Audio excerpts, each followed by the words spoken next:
ग्वालियर चंबल में चुनावी शंखनाद हो चुका है और हम जानने की कोशिश करेंगे कि जनता की क्या राय है। मैं मौजूद हूँ 15 ग्वालियर विधानसभा सीट पे और ये हजीरा मार्केट है। हजीरा मार्केट जो कि इस विधानसभा का सबसे प्रमुख मार्केट है और जानने की कोशिश करते हैं कि यहाँ की जनता क्या चाहती है, क्या उनके मुद्दे हैं। आगामी विधानसभा चुनाव है, उपचुनाव है, उसमें किस तरह का मुद्दा, किस मुद्दे को लेकर आप वोट डालने जाएंगे? हम जाएंगे, हमारे वो नेताजी हैं श्री प्रद्युम्न सिंह तोमर जी, उनने कोरोना काल में सबकी हेल्प करी है। क्या मुद्दा प्रमुख रहेगा? कोई आपको लगता है कि गद्दारी वाला कोई मुद्दा है यहाँ पर? नहीं, जिसको भी देखो सब एक से हमारे लिए। विकास मुद्दा रहेगा कि आपके लिए पार्टी का कैंडिडेट प्रमुख रहेगा? विकास का मुद्दा रहेगा और कोई सा नहीं, ओनली विकास होना चाहिए। यहाँ पर कांग्रेस का रोड शो हुआ, इतनी सब चीजें हुई, क्या मुद्दा रहेगा आपके लिए वोट डालने के लिए? हम तो अपने मंत्री जी को वोट देंगे, प्रद्युम्न सिंह तोमर जी को बस। फिर से एक बार चुनाव में आ गए, आपको लग रहा है कि चुनाव होना चाहिए था कि नहीं होना चाहिए था? नहीं, चुनाव तो नहीं होना चाहिए था, लेकिन जो हुआ वो गलत हुआ। आप क्या सोचते हो, आपके लिए पार्टी प्रमुख है, कैंडिडेट प्रमुख है, क्या प्रमुख है आपके लिए, या विकास क्या मुद्दा है आपके लिए? विकास। तो आपको लगता है कि कौन विकास करा पाएगा कुछ? अब देखते हैं कि तोमर साहब लगे हुए हैं तो वही विकास करा रहे हैं इस वक्त। चुनाव एक बार फिर से है, ये चुनाव का आपने सोचा था कि फिर से चुनाव इस समर में जाना पड़ेगा, चुनाव हो रहे हैं, उसको लेकर क्या कहेंगे? जनता की मांग के लिए दोबारा चुनाव हुआ है। जो अब पार्टी में शामिल हुए हैं वो भी हमारे नेता हैं, वो भी हमारे नेता हैं। प्रद्युम्न सिंह तोमर हमारे ज़मीन से जुड़े हुए कार्यकर्ताओं को समझते हैं, उनकी हर चीज़ को समझते हैं, वो उनकी जनता के दर्द को समझते हैं, वो कि जनता अंदर से क्या चाहती है, एक एक चीज़ उनको जानकारी है। कई मतदाता हैं, आप फिर से चुनाव है, क्या लगता है आपको, क्या प्रमुख रहेगा आपको मतदान करने के लिए? एक्चुअली में क्या है सर, बीजेपी अभी सब जगह है तो वही आएगी, हमें तो ऐसे ही लगता है। आप क्या सोचती हैं कि ये चुनाव होने चाहिए थे या नहीं होने चाहिए थे? जनता पे कितना भार आता है इन चुनावों का? नहीं, चुनाव तो एक्चुअली में इसलिए भी होना चाहिए ना, क्योंकि जनता को मतलब अपना वोट रखने का वो अधिकार है पूरा। अगर वो चाहेगी कि मतलब बीजेपी ना आए तो वो अदर कैंडिडेट को भी वोट कर सकते हैं। तो एक बार फिर से चुनाव है, क्या लगता है आपको इन चुनाव को लेकर क्या प्रमुख मुद्दा रहेगा? समय अच्छा रहेगा, जो पब्लिक है चुनेगी, जिसकी पब्लिक की इच्छा है। भाई पब्लिक की क्या इच्छा है? पब्लिक की इच्छा तो भाई अभी नहीं कह सकते, लेकिन पब्लिक के मन की क्या बताएं। जो पब्लिक है जिसको चुनेगी, पब्लिक जिसको चुनेगी, अब दिल की तो अपन नहीं बता सकते किसकी क्या इच्छा है। नहीं, पब्लिक को ये चुनाव 2018 में आपने वोट दिया था, फिर एक बार फिर से चुनाव आ गए हैं, इससे पब्लिक के ऊपर कोई असर होता है? बार बार जो चुनाव होते हैं उससे असर होता है पब्लिक का। फालतू व्यय हो रहा है तो ये क्योंकि पहले जो शासन ने जो है चुनाव की फिर खर्चा हुआ दोबारा, तो बोझ तो पड़ा पब्लिक पे भी नहीं। और जो ये पार्टी छोड़ के आ जाते हैं विधायक, अब वो उनकी मर्जी भाई, उनको जिस पार्टी में नहीं लग रहा अच्छा, तो वो तो उनकी इच्छा है, स्वतंत्र है ना वो, हर जगह हर आदमी स्वतंत्र है किसी पार्टी में जाने के लिए।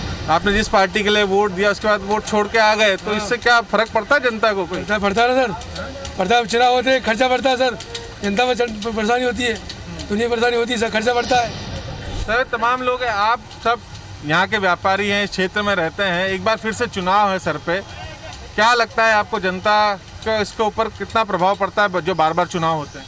जनता परेशान है पहले ही, वैसे ही कुछ कोरोना से परेशान है, चुनाव से नहीं चाहेगी कि तो चुनाव हो। और जिनको आपने वोट दिया था 2018 में, एक सोच के दिया था कि क्षेत्र का विकास होगा, कुछ नहीं हुआ, विकास हुआ ही नहीं है। विकास देखो, कंट्रोलों पर गेहूँ बट रहे हैं, हमारे गेहूँ नहीं बिक रहे हैं, खूब फ्री में बांट रहे हैं गेहूँ।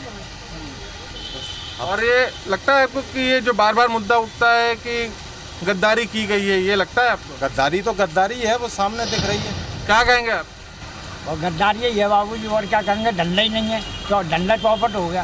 अब जो चुनाव है, वोट डालने तो जाना है आपको, तो कांग्रेस को लंगे साहब, कांग्रेस को लंगे। सबके अलग अलग सोच है, किसी को धंधे की चिंता है, किसी को अन्य, और भी यहाँ पर लोग हैं। आपका क्या कहना है? हाँ यही कहना है, कोरोना के कारण साहब धंधा बिल्कुल ही चौपट हो गया है।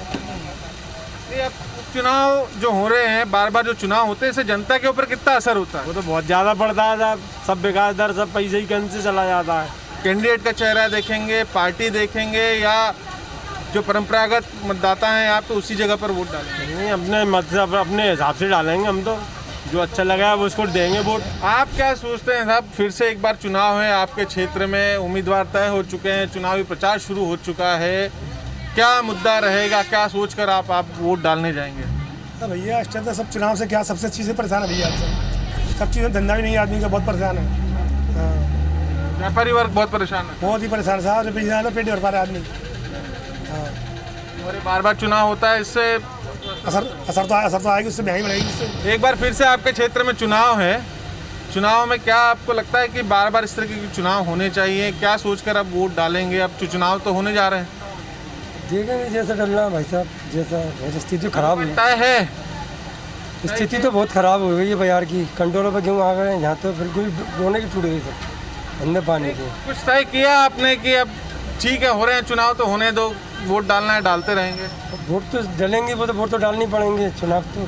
लेकिन जो आपके पूर्व विधायक थे उन्होंने जो किया उसको कितना सही मानते हैं? कोई सही नहीं हुआ है, सही थोड़ी हो रहा, बिल्कुल स्थिति बहुत खराब हो गई है बाजार की। पूर्व जो विधायक थे आपके, उन्होंने जो कदम उठाया वो कितना सही है, आप क्या सोचते हैं? अब भैया राजनीति की बात है, राजनीति की जाने, वैसे तो ये मतलब जो भी है वो तो अब उसके संग जो भी उनके लीडर थे उनके साथ में रहे, उनके साथ उनने काम किया। अगर उनके लीडर ने बीजेपी ज्वाइन की तो उनने ज्वाइन की। ये जो बार बार चुनाव से परेशान है या कि मन में धारणा ले रखी है? चुनाव से ही परेशान है बार बार, और कुछ नहीं है, कोई किसी के लिए कुछ नहीं कर रहा है। तो देख सकते हैं गुस्सा कितना ज़्यादा है ग्वालियर की जनता में, खास तौर पर एक तो कोरोना काल है, दूसरा बार बार जो चुनाव हो रहे हैं उससे थोड़ा सा, आप युवा हैं, क्या सोचते हैं आगामी जो चुनाव है, उपचुनाव है ग्वालियर को लेकर, किस तरीके से दिमाग में जाए? कुछ नहीं है, चुनाव है वो तो आज सही है, लेकिन चुनाव से भी परेशानी है सारे लोग। सर फिर से चुनाव है ग्वालियर में, क्या लगता है आपको, क्या आपके दिमाग में है, क्या मुद्दा रहेगा वोट डालने से पहले आपकी, यार ये इस मुद्दे पे मैं वोट डालने के लिए जाऊँगा? अभी मुद्दा कोई समझ में नहीं आ रहा था जी, ना कोई अभी क्लियर हो रहा है कि कौन आएगा कौन जाएगा। अभी लोग असमंजस में है कि हम क्या करें क्या नहीं करें। ये असमंजस की वजह क्या है? ये पार्टी चेंज होना जी होना वही वजह है जी। कैसे आप सही मानते हैं गलत मानते हैं? ये गलत तरीका सर जी, गलत है ये गलत है, इसलिए असमंजस की स्थिति बनी हुई है। तो देखिए बिल्कुल स्पष्टवादी कई मतदाता भी हैं कि अभी तय नहीं कर पा रहे हैं कि क्या स्थिति बनेगी। हम और भी लोग हैं उनसे जानते हैं। अब फिर से एक बार चुनाव है ग्वालियर में, क्या मुद्दा रहेगा, क्या दिमाग में चल रहा है अभी, या अभी भी असमंजस की स्थिति है? जो होगा सर देखेंगे, और क्या सर। तो ये विधायकों ने निर्णय लिया आपके, उसको कितना सही मानते हैं गलत मानते हैं? विधायकों ने जो निर्णय लिया सर उसके लिए जो होगा आप क्या कहेंगे सर? अभी कुछ तय नहीं किया। चलिए और भी लोग हैं यार, आप लोग यहीं के मतदाता हैं, अब फिर से चुनाव है आपके क्षेत्र में, क्या सोचते हैं आप, क्या मन में तय है कि यार ये मुद्दे के आधार पर वोट डालने जाएंगे हम? आज से वोट तो बंद देने जाएंगे, बहुत ज़रूरी है, लेकिन मुद्दा ये है कि इनको तो हर साल की होना है चुनाव, तो वोट तो देनी है ना हमको, तो प्रशासन जो करे वो तो अपन को करना ही पड़ेगा। ये जो बार बार चुनाव होते हैं उसको लेकर क्या कहेंगे? आपके जो विधायक थे यहाँ के, जो मंत्री भी हैं, उन्होंने जो निर्णय लिया वो सही है गलत है, क्या सोचते हैं? अब अपन क्या कह सकते हैं, देखो आपको होता है अपने कहने से तो कुछ होगा भी नहीं ना। अब जो उनका प्रशासन का चल रहा है वो तो उनको करना ही पड़ेगा, उनको वोट तो देना पड़ेगा, क्या है ना। अब चुनाव तो अपन नहीं देंगे तो और दो व्यक्ति देंगे सर ना अपन। और भी लोगों से पूछ लेते हैं। सर एक बार फिर से चुनाव है ग्वालियर में, क्या दिमाग में है, क्या मुद्दा है कि यार इस आधार पे आप वोट करेंगे फिर से उपचुनाव में? क्या 2018 में जिस तरीके से सोचा था किस आधार पे किया था? अभी तो सर यही है, देखते हैं प्रत्याशी कैसा प्रचार करते हैं, कैसा क्या अपनी वो रखते हैं। अभी तो उनके वो हमको वही नहीं मालूम तो क्या एजेंडे पे वो आके खड़े हुए हैं। एजेंडा क्लियर नहीं है अभी।